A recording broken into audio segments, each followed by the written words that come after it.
Calgary Flames general manager Craig Conroy is in an interesting position this season to buy or to sell. Last year was easy. Sell, sell, sell all the upcoming UFAs, but this year it isn't so simple. He recently shared his thoughts and revealed that the Flames' master plan could be or could not be to sell or buy. So which way will it end up going? We're going to have to see what kind of team the Flames are, and we're going to get into all that and more in this video. But first I want to welcome you to Flames Digest. I'm Mark Griffith. If you're new around here and you love the Flames, make sure you subscribe so you can stay up to date on all the latest news, updates, reports, and rumors revolving around your Calgary Flames. We would love to welcome you to the Flames Digest family. We don't know what moves the Flames are going to be making, but maybe we know what move you'll be making, because this video is brought to you by Rentals.ca, who are proud supporters of Team Canada. While they've been supporting our national team defend their home court in international competition, they've also been helping thousands of Canadians find their home floor all across the country. Whether you're in Toronto, Vancouver, Montreal, Calgary, Halifax, Winnipeg, Mississauga, Edmonton, Victoria, or St. John's, from coast to coast, Rentals.ca have a ton of options to find the perfect place and price for you. Their website is clean and easy to use, and you can pinpoint exactly on the map where you want to move, finding all the options in your area. Find your home with Rentals.ca. You can check out their website in the pinned comment or the description down below. Shout out to Rentals.ca for being big supporters of the channel, of Team Canada, and for you guys for finding the best rentals out there. But let's hop in and talk about Craigie's master plan here. So was Conroy's plan, does it equate to patience? That's the big question here. I think there's going to be a lot of waiting when it comes to see what the Flames actually do end up doing. So don't worry. I know it's going to seem like, well, this isn't really news. We've known this all along, but we do have a slight update here. And so it does come in the form of this. So a tweet from Ryan Pike saying, Flames general manager Craig Conroy on Wednesday with Nick Kypreos and Justin Bourne on his approach to the team's UFAs, which was the master plan of last year, was how they would approach the team's UFAs. But this year, it is the team's UFAs, and if you missed yesterday's video, a big portion of what will be said in this video will kind of allude exactly to what we said yesterday. But it's also this team's UFAs, but also maybe some UFAs from some other teams, because apparently the Flames do want to add. But here we go. This is from Conroy. This is what he said. You know, I think you're always open to talking and seeing what everybody's thinking. But again, for us, I think we have to see where we are closer to the trade deadline, where this team kind of is. And you know, if it's a fit long term. And that's what's nice right now. We don't have to rush and just do something. We can kind of sit back, watch, see how the team's going. Or maybe you meant to see how the team's doing. And then make those decisions. But you're always open to conversations. There's a lot to unpack there. I mean, I know it's only 5 lines of text, but it was how many sentences is that? My goodness. Craig Conroy is not a man to do a run-on sentence, but boy, am I guilty of that. Either way, Craig Conroy here, there's a lot being said, you know, seeing what everyone's thinking. So that means this team's UFAs, seeing if they want to stay, if they want to head out, you know, seeing if there's fits for long-term outside of the organization and within inside the organization. So it's very interesting here. There's no rush. Of course, they'll wait to see how the team is doing closer to the trade deadline. But it's kind of good to know that Craig Conroy is not just going to jump because people say they don't want to be in Calgary anymore, like what happened last year. Now, what happened last year wasn't exactly awful. The Flames got a lot back, of course, but I feel like this gives Conroy a little bit more power and leverage this year, which is a really good thing. Patience is key, and that is very, very good. We do want to hear that. There's one UFA who was actually a big part of yesterday's video who I wanted to bring up again, because the Daily Faceoff and Frank Saravalli released their first edition of their big trade bait board. They did 15 individuals, and one of those 15 was a Calgary Flame, and that man was Mr. Dan Vladar, clocking in at number 11 on the list. So, of course, he's a goalie. He's 27. He's played 9 games this year, a 265 goals against average, and a 906 save percentage. Very, very good stats so far for Dan, who should see some action soon. His contract, of course, he's a pending UFA, and it's only $2.2 million as of right now, so very, very tradable. Here's the scoop.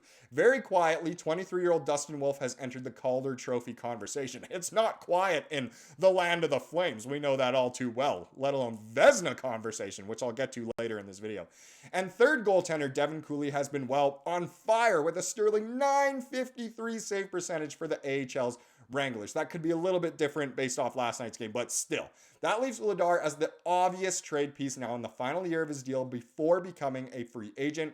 He's responded well following offseason surgery, putting up his best numbers in 3 seasons despite shouldering the tougher starts while Wolf finds his NHL footing. That's a debatable kind of statement towards the end there. I don't know if Vladar has seen necessarily some tougher ones, but either way, very, very true. And I think Dan Vladar probably at this point should be traded. I know that's the sentiment of a lot of you guys down in the comments. You want to see Vladar traded. You want to see Cooley come up. I mean, we made the Cooley to Kiprusoff comparison the other day. But either way, that could be someone who very well could be on the way out and should be part of Craig Conroy's master plan here for the Flames to kind of ship out, one of those pending UFAs and see what you can get back. There's a very good chance that Vladar could yield a very good return if a contending team, needs a goalie and are dealing with injuries or anything like that. I think this is a great piece.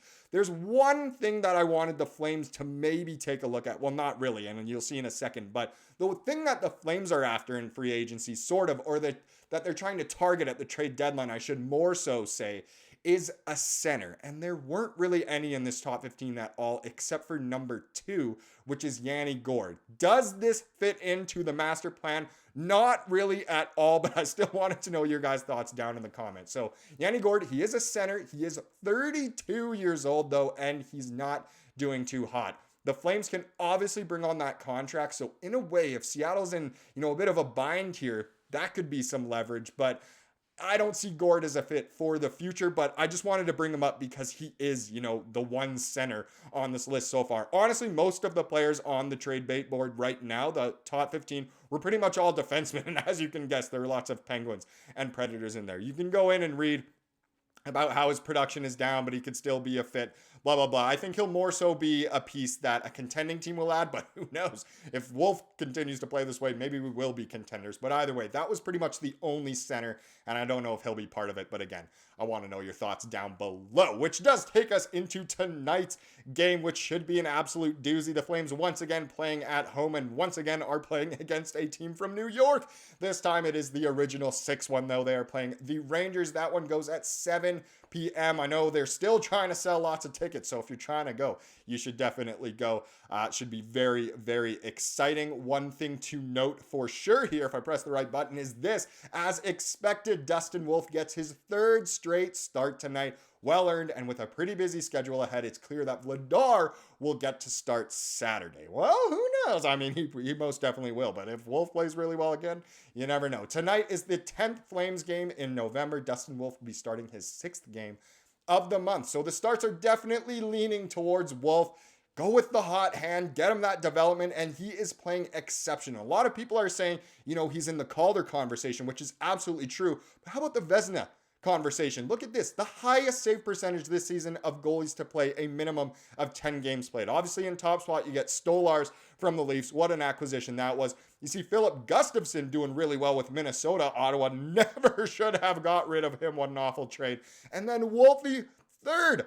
And it's not like he's far behind at all. He's the .925 save percentage as a rookie. Just 2 people above him with a combined of 0.03 total that he's behind these guys. That is insane. Of course, you get a couple other guys down there. I mean, who's this Hellebuck guy at the bottom? I don't know who that is, but either way, Wolf has been absolutely insane. And the other thing I wanted to mention for tonight's game was this, of course. Tonight marks the annual Hockey Fights Cancer Night for the Flames. It's always nice to do that, to do the, pardon me, I've got something in my throat. Not that I'm getting emotional. I'm sure a lot of us have dealt with someone who has, undergone some sort of processes with cancer. It's very sad, but it is nice to always do a little Hockey Fights Cancer celebration during the game and seeing who the people fight for, which is always nice. Very nice that the Flames are doing that again tonight. So let's wrap this up with the comment of the day, which